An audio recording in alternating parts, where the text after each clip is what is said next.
Hey y'all, welcome back to the channel. Annalise here. Welcome to KP. Ava was leading me up here to share.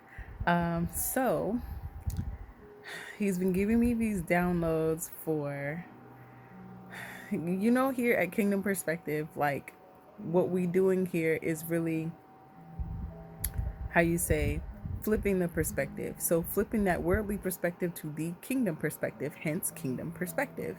And with that being said, God is not a formula. And because God is not a formula, there is a level and there is a means as to which, not levels, thank you, Holy Spirit. It's not a level, it's basically just saying that you cannot limit him. He's not a formula. You cannot limit him. You cannot say what he will and won't do. You cannot say what he will and won't use. There's a lot of things that he will use, even though there might not be some things that he will how do you say be the cause of. Sometimes there are certain things that he will allow. A lot of things he orchestrates, but there's a lot of things that he will allow. In that space, there's you cannot say what he will and won't do. You cannot say how he may move or how he may do something. You cannot do that, because you will very much so box yourself in. You will box God in, and because he's a gentleman, he's not going to force the revelation on you.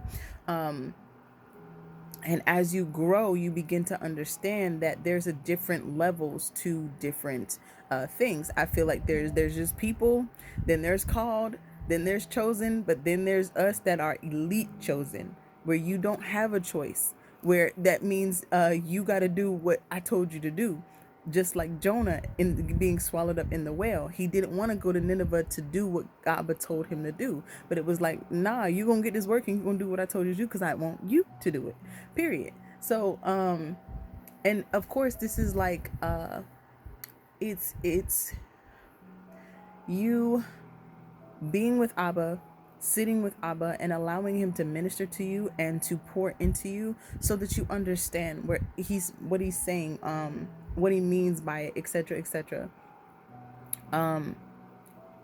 He chastises those whom he loves, and because he chastises those whom he loves, a lot of times that chastisement is not going to feel good. That cutting, that pruning, that crushing, that the refining fire, it's not going to feel good. It's not going to be comfortable. It's not going to be something that you would have wanted to do, or that you would have said, hey, let me decide to like walk into this fire right now. Like, that's not something you would do. But understand that in the midst of it, it is process, it is training, it is pruning you, it's getting all of the icky stuff out of you and pouring all of that kingdom stuff in you. And then after that, there's a space or a level of that taking it into just sorry Holy Spirit be flowing sometimes, and when he's flowing, I'm like, okay, I got that point, so I'll be trying to catch him sometimes. But what he's saying is like, okay, that part where it's you got that crushing and that pruning, it does not feel good. It's not comfortable. It's not something you want. It's not something that you just say, hey, let me walk into this. Like, you don't just decide to do that. But understanding that though it may be uncomfortable, though it may be something that doesn't feel good, not only is it the training and whatnot on one side, but it's also God's love. It's also God's mercy. It's also God's grace. Job, though he slay me, yet I trust him. You will get to this point as you walk more and more with God. You'll begin to understand, wow, if I didn't go through that, I wouldn't understand this. If I didn't go through that, I wouldn't be who I am. If I didn't go through this, I wouldn't know whose I am. I wouldn't know what team I'm on. I wouldn't know these things. And then I would be sent over here getting toned whopped by the enemy. The enemy is Satan and his minions. They are here on the earth, and what they do is basically kill, steal, and destroy. They're trying to kill everything that they can, distract everything that they can, steal anything that they can, destroy anything that they can. Especially when it comes to God's called, God's chosen, God's elite chosen, God's children, and God's friends. That is what he's here doing. And he's here doing it whether you know it or not, whether you have training or not, whether you know what you're doing or not. It is inevitable that he waits like a roaring lion to whom he may devour. So the whole point in you going through the training and the pruning and the processing and whatnot is for you to be able to stand on firm ground. Where it said the rain came and the wind blew, I believe it's Matthew 7. It rains on the just and the unjust. That is blessings and trials, tribulations, and storms. You'll have ones that are on that firm foundation, Jesus, and you'll have one that's on sinking sand, the ones that believe in chariots and horses and whatnot. And the rain will come, the wind will blow, and with that being said, you will have that to the point where, hey, it doesn't mean that you don't go through storms. It doesn't mean that you don't go through trials and tribulations. It just means you have firm ground to stand on. You're not going to be taken out by it. You're going to be able to withstand the wiles of the devil. Thank you, Holy Spirit. Whew. So when it comes to that, it's a space of like what is happening when you are being trained up, where you're going through a process, where you're going through a wilderness, where you're going through a consecration, where you're going through a separation. There are things where it's basically like you being thank you. The word I just posted, it was talking about how David was in the field. You don't just David was anointed, which means he got his gift, but he still had to train for his gift, meaning he was still going back to the sheep pen in order to not sheep pen, but he was going back to the sheep field in order to still go through the rest of his training and his process. And as he was doing that, he then got called to the palace because it was how do you say, Saul, he was being tormented by a spirit, and him being tormented by a spirit, who can minister to this? And it was David that knew how to play. Okay, so the part with David where okay, he's tormenting the spirits that are tormenting Saul. In the way that he was doing that, he was then sent from the sheep field to go to the palace. But this is a process from the time that he was anointed as king at the party to the time he actually became king. There was so many things that was going on in between. And we fail to realize how there's a process in between that. We fail to understand that it takes time. We fail to understand that there are things in between that that's the wilderness. That's that refining fire. That's that process. How it says John 15, when when you don't produce fruit, I cut you, but when you do produce fruit, I still cut you so that you may produce more fruit. So when you're not producing fruit, you're going through this wilderness so that you are repurposed in the space of you having a new foundation on Christ. And when you have that new foundation on Christ, then there is this space of once you get there, there's still you going from faith to faith and glory to glory. So you will be going through other spaces of consecration. You will be going through other spaces of wilderness. It is a journey. It's not a destination. You are living out life with God, and living out life with God, there's that faith to faith and glory to glory. There's always a new level. There's always that, how they say, the new levels, new devils. It's not just with new devils. It's also with new blessings. It's also with new responsibility. Whom I trust. Thank you, Holy Spirit. Um, what is it? I trust you.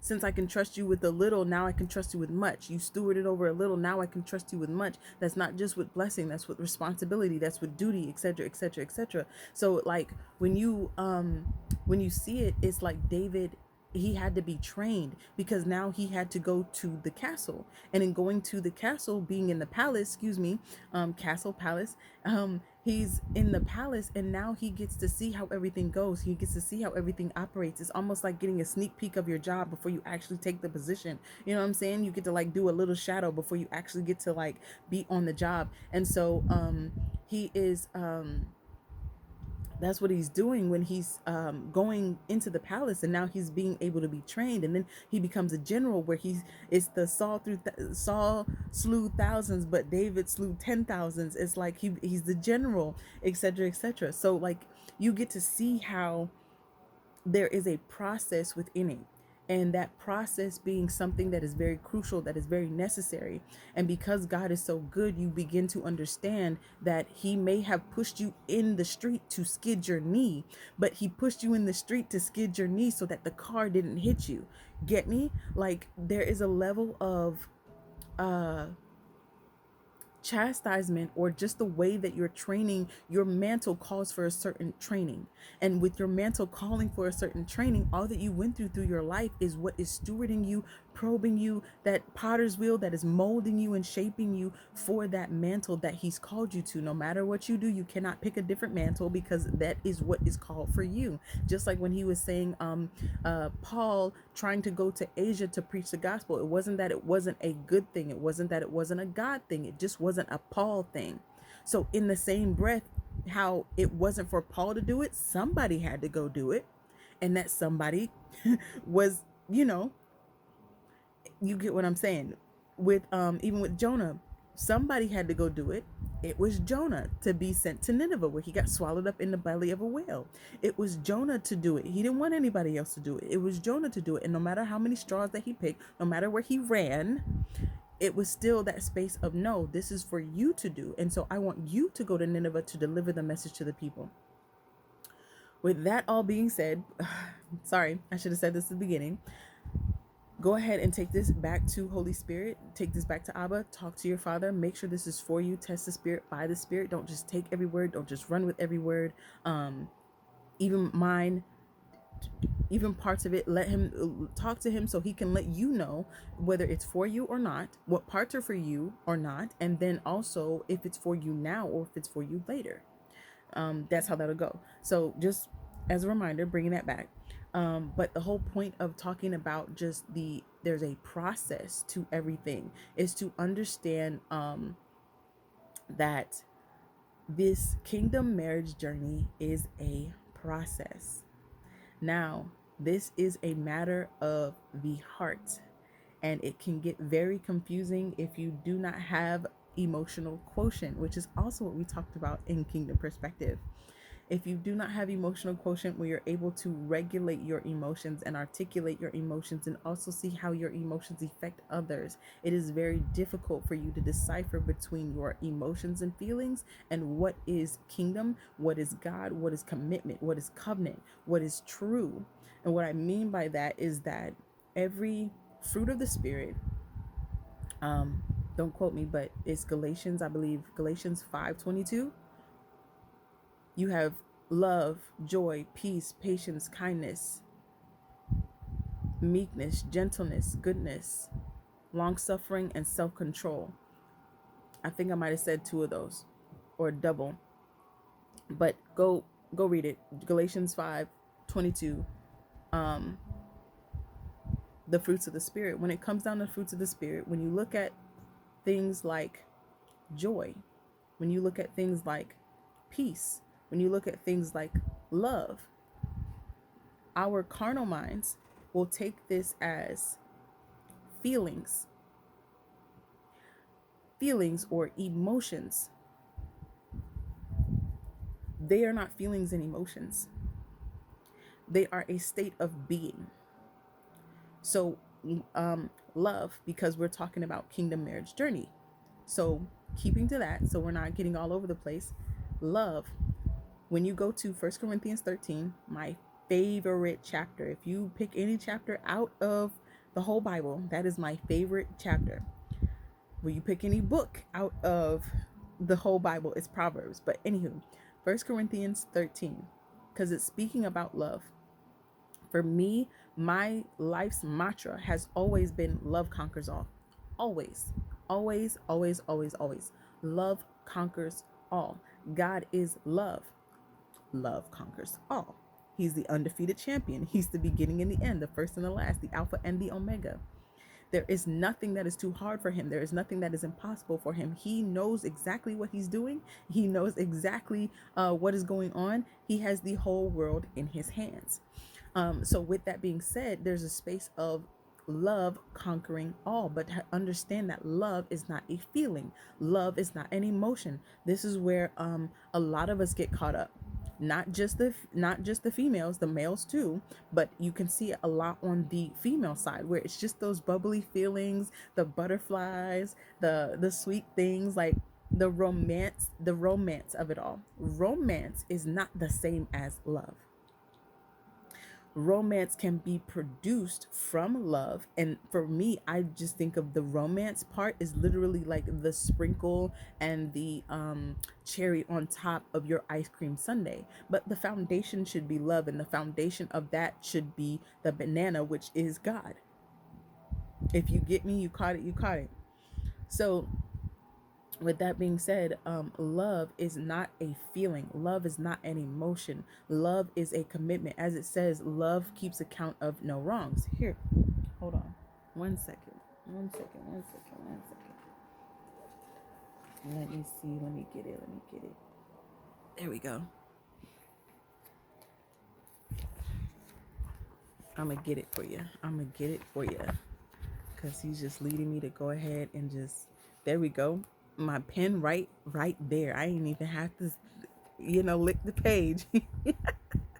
Come on now. All right. So when it comes down to 1 Corinthians 13, it says, though I speak with the tongues of men and of angels and have not charity, which in the other translations, it means love. This would mean charity in this sense would mean love. I am become as sounding brass or a tinkling cymbal. So that just means like, hey, you could speak in tongues, know the things of the angels, but if you don't have love, you're like this clanging cymbal that's just annoying. It's annoying because you're speaking without love. So those who speak truth and say, well, I'm just speaking the truth, I'm just speaking how it is, when you're doing it without love, without gentleness, without a space of edifying or edification, in the space of, hey, I'm going to tell you like it is to tell the truth, but I'm also going to do it in a peaceful, loving manner. That is where you kind of run into that space of where you're kind of just sounding that like that clanging cymbal. You sound annoying. And those, a lot of that comes from the people, we go in there.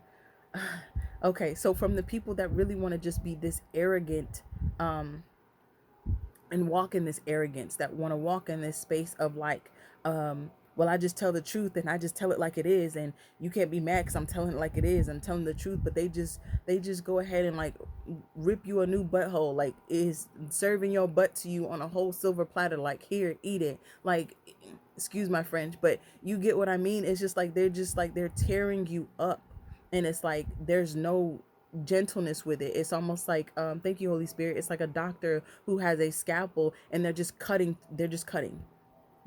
Oh, I got to get to the stomach, let me just cut it open.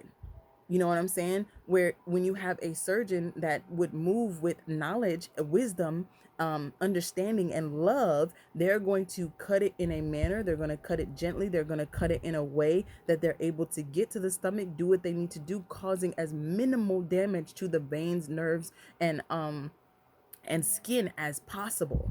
Where someone without that love, it's like them just slicing it open. Okay, let me get to it, and then just sealing it up any kind of way.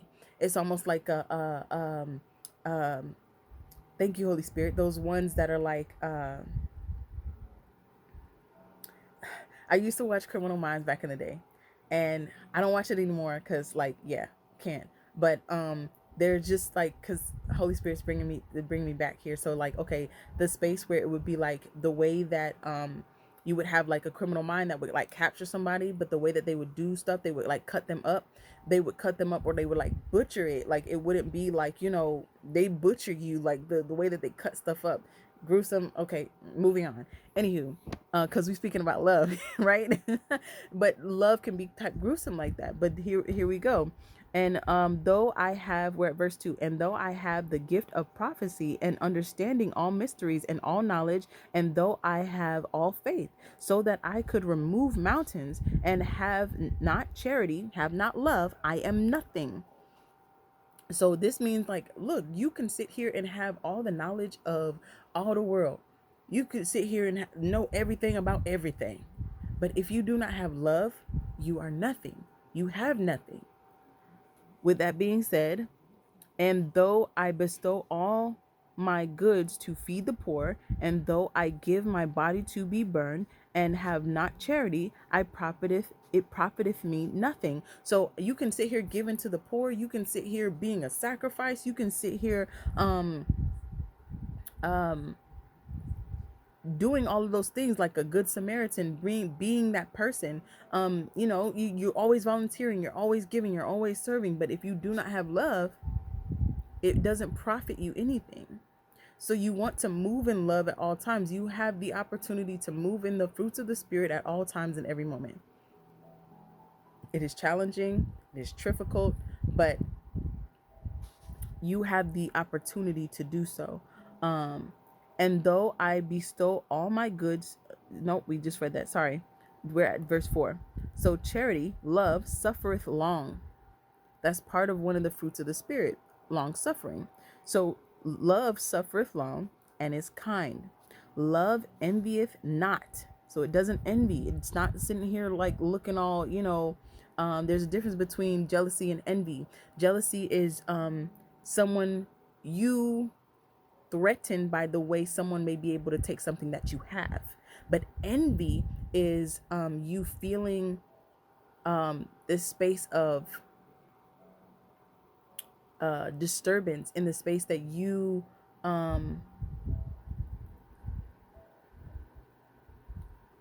envy is sorry, Holy Spirit was showing me something. So envy is going to be the space where you are wanting what other people have, like basically it's just not the same. Hold on. No, because that's not charged. Okay. So it's basically like, okay, when you're jealous, is meaning that you are in a space where you're in fear of someone taking what you have. However, with envy, you're not necessarily in fear of somebody taking what you have. You actually want what somebody else has. So in a way of covetousness. So thank you, Holy Spirit. I was just watching this C drama. It's called Unexpected Marriage. It was beautiful, absolutely beautiful. But one of the scenes, there was this childhood friend that came around, and when she came around, she was trying to like basically talk to the main character, but he's all lovey-doveyed up with his boo. And so she's like, no, well, I thought he was going to be my boo. And so her thinking like, hey, I want what she has, the way that he's doting on her, the way that he knows her, the way that he smiles with her, the way that he looks at her. And she was sitting there like, he doesn't smile like that with me. Like, you could see it. She was just upset. But then the boldness that she had to just come and like, talk to him and be all in his face and offer him food like right in front of her. It's like, girl. Anywho, the whole point was she was green with envy. That saying, green with envy. It does not envy. Love does not envy. It's not a feeling. Then you got where are we at? Verse 4. Charity vaunteth not itself. So it doesn't help me, Holy Spirit. It doesn't like boast about itself, and it's not puffed up. So it's not like this space of like oh, look at me, haha, look at me, like, you know what I'm saying? It doesn't do that. That's not what love is. That's not what love does. Doth not behave itself unseemly. So it's not gonna behave itself in a space of being rude and being disrespectful and being like just outlandish, like, yo, seeking not her own. Like, okay, you're not, love does not go after stuff for itself, like ambition and drive, thank you, Holy Spirit, is not easily provoked. So you could sit there and poke and poke and poke and poke. It's not something that's just like, oh, you poked me, so now I'm going to jump. Like how they say you don't have to respond to everything that barks at you. It's like, okay, you're barking, cool. Thinketh no evil. So it's not sitting here thinking on evil things. What the word says, to think on the things that are good, think on the things that are holy, think on the things that are set apart, think on the things that are good. Rejoiceth not in iniquity. So love does not rejoice in sin, but rejoiceth in truth. So that's in rejoicing in truth is rejoicing in justice. So the truth coming out, things being vindicated, things being rectified. In the space of vengeance is mine, saith the Lord. Vindication is mine, saith the Lord. Justice is mine, saith the Lord. Love will rejoice in that because everything's being made right.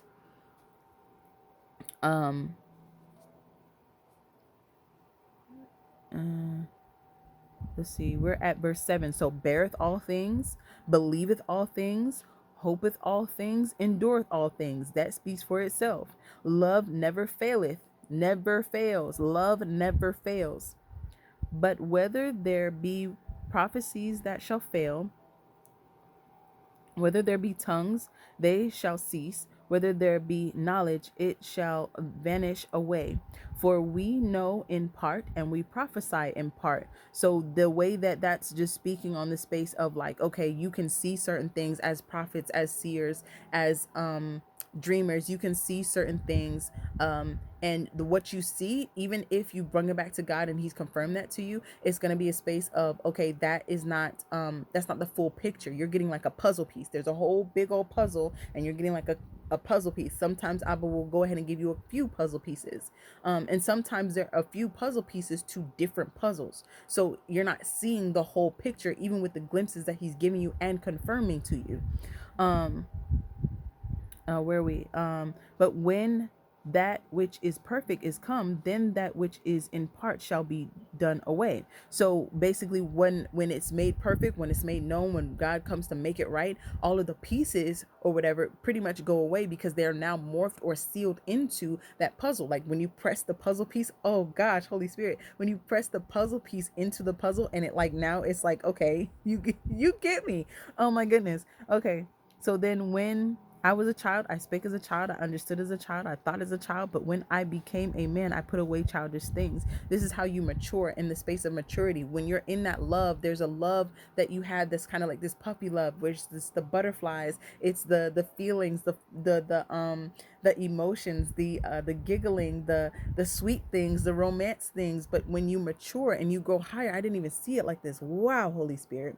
When you mature and you grow in the space of love, you begin to understand it's not a feeling. It endureth all things. And so then you're looking at verse 12. For now we see through a glass darkly, but then face to face. Now I know in part, but then shall I know, even as also I am known. Now that one kind of went over my head a little bit, but for the sake of the video, for now we see through a glass darkly. So that just means that we don't see the full picture. We just don't see everything clearly. But then face to face, now I know in part, but then shall I know, even as also I am known. That's the part that went over my head. Anywho, verse 13. And now abideth faith, hope, and love. These three, but the greatest of these is love. So that's the part that I was getting to as far as in 1 Corinthians 13 and 13. But Abba wanted me to read that part so we can understand and break down what love is. Love is not a feeling. It's not a feeling. It is a commitment. It is a decision. And for real, it is a covenant. It is a way of life. It is covenant.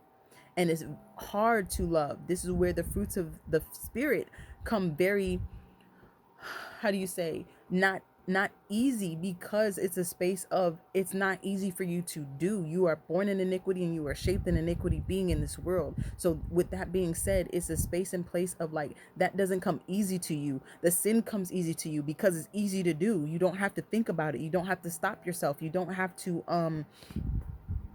how do you say, discipline yourself. You don't have to do anything with it. You just let go. You do whatever. That YOLO,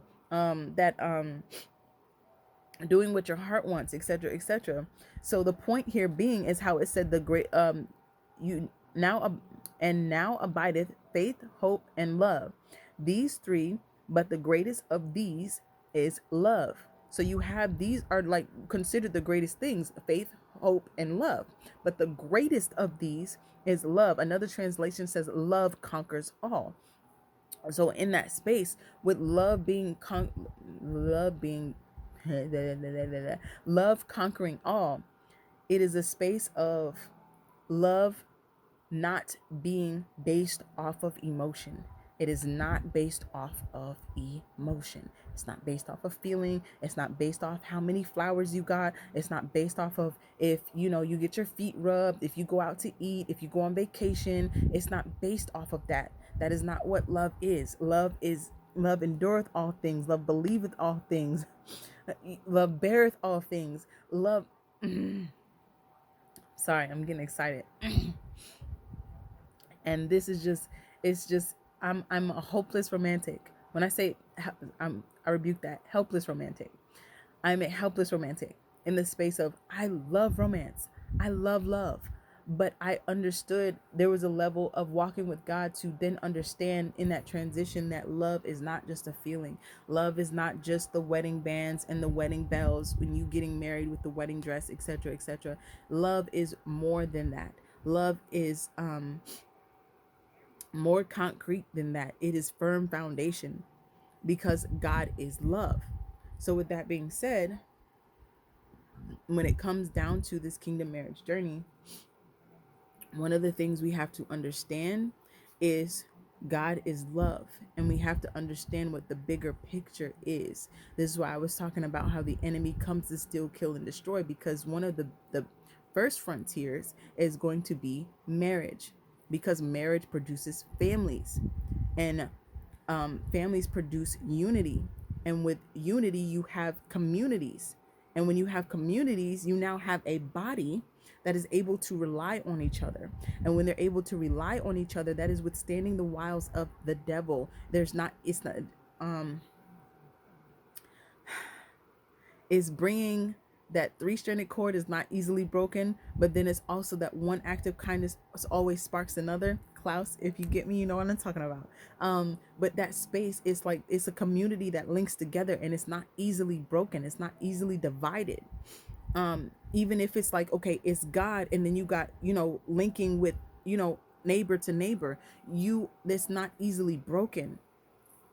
It's not easily broken. And so when you're woven that way, it's hard for the enemy to come in to create division and to create chaos, etc., etc. So that's where the enemy will always begin to start at the community. If they can't, it will start at the marriage. If he can't get to the marriage, he'll get to the family. If you can't get to the family, he'll get to the community, etc., etc. But there's always levels of it, especially when we don't understand how to withstand the wiles of the devil, when we run from the potter's wheel, when we run from the pruning, when we run from the cutting, when we run from that stuff.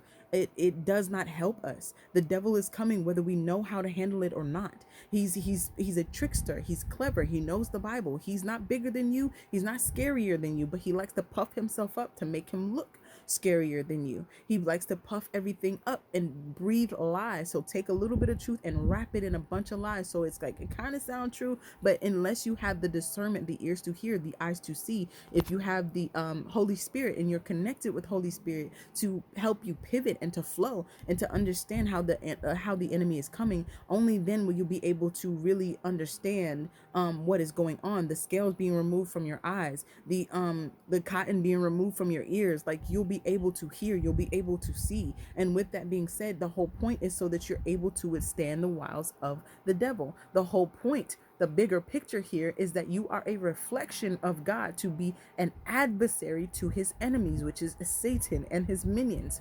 You are a reflection of him. And in order to be a reflection of him, you have to go through a process in order to be shaped and molded to look like him. You have to go through this process. It's inevitable, for one, and for two, it's a space of not only is it inevitable, you're going to be trained. And it's like, hold on, when you actually begin to understand it, you'd rather be trained to be able to not be sitting here getting beat up by the devil, rather than, hey, let me not be trained and let me get my butt kicked and not know what's going on and feel like, oh, this woe is me, and not know exactly, not know what's going on. There's a whole spiritual battle that is going on, and what part of it we have to understand is that the bigger picture is that there is a spiritual war going on, and that is going to be that battle between good and evil. You see it through everything. That is the spiritual battle that is going on. And with that being said, it doesn't come in this space of just like, hey, it looks all rah, because normally in the movies you can tell this is the good side, this is the bad side. But when it comes down to the physical, as far as in the natural, you can't always tell. You can't always, goes along with the other video that I posted. Things are not what they appear. Things are not what they seem. So it is very crucial for you to have discernment and for you to pivot with Holy Spirit in order to be able to how do you say see in the way that you need to see in order to discern. And then you bring that back to God, you bring that back to Holy Spirit, so he's able to minister to you the strategy and the direction and how to handle that. The whole point being is that you are a reflection of God as an adversary to his enemies. That point being, with the kingdom marriage journey, this is the way that you are being sent out. This is a 2 by 2 process now that you're in a marriage. The kingdom marriage is going to be purpose first before it's the vacations, staycations, and all of the flowers and the romance and all of that stuff. So there is a process that you have to go through. That bigger picture there being that, hey, you are going to be used. Your marriage is going to be used in order for your marriage sent out 2 by 2, y'all to be sent 2 by 2, sent out 2 by 2, so that you are able to gather. You're able to gather the people. You're able to be that adversary to Most High's enemies. You're a reflection of God. You're sent out 2 by 2 to help others. That is what you're going to be doing as that 2 by 2, but there is a process for that. Hence the kingdom marriage. Now, a lot of times that process is very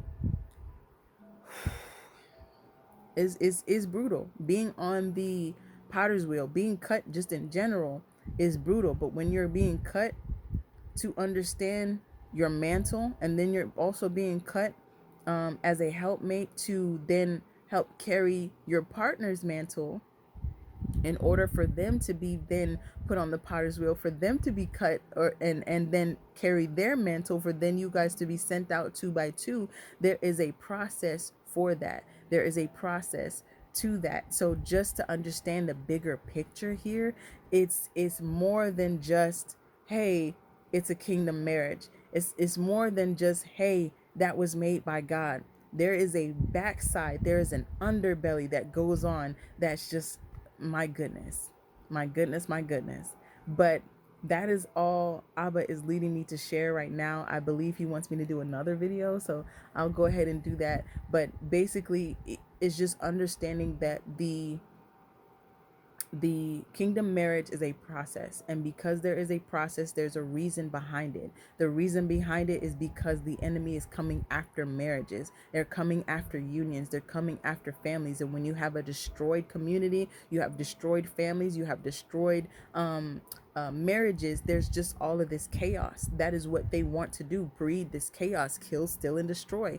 And that is not what the kingdom is about. The kingdom is about unity. The kingdom is about structure. The kingdom is about order. And it brings that about with marriages. It brings that about with families. It brings that about with communities. That first frontier being the marriage. That is a covenant. That is a lifelong thing. That is a lifelong journey. That is not something, it's not a contract. There's a difference between contract and covenant, and that's probably what he'll have me talk about next. But not to make this too long, there is a bigger picture at hand when it comes down to marriages, especially kingdom marriages. There's a bigger picture at hand. It's always purpose first. So there's a process behind it, and you may not understand it. You may not get it. You may not really understand what is even going on, because it just seems like what is happening right now. What is this separation? What is this restoration? What is this Lazarus type marriage? What is this stuff? What is going on? But then when you begin to understand that you were already formed 2 by 2,